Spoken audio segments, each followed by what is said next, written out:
The Masque of Mandragora, 5 pros, 5 cons, 5 pros.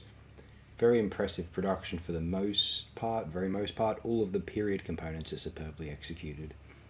I love a good fusion of period drama and science fiction tropes, gorgeously anachronistic, and can be highly inventive, imaginative. Think Time Warrior or Time Meddler, or Valeda the Visitor, or even Evil of the Daleks, maybe.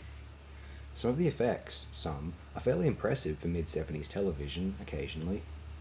Some of the masked ritual material is delightfully eerie and demonstrates a well applied production budget, really neat staging.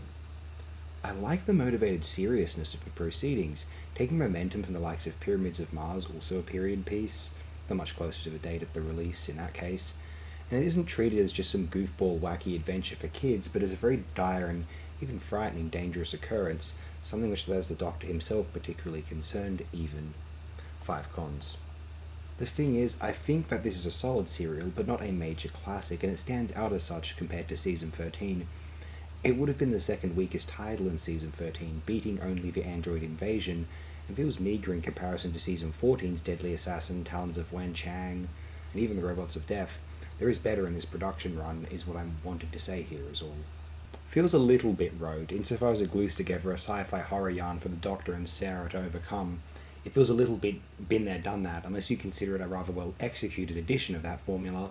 I don't consider it above and beyond, not overall.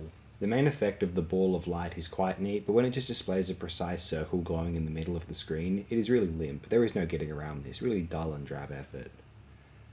It can seem a bit boring at times, again, especially when comparing it to other serials around this time.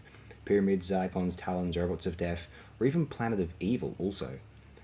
It isn't even what it does wrong, it is more that it just doesn't do enough with what it has, or never had enough to get up off of the ground in the first place, alas.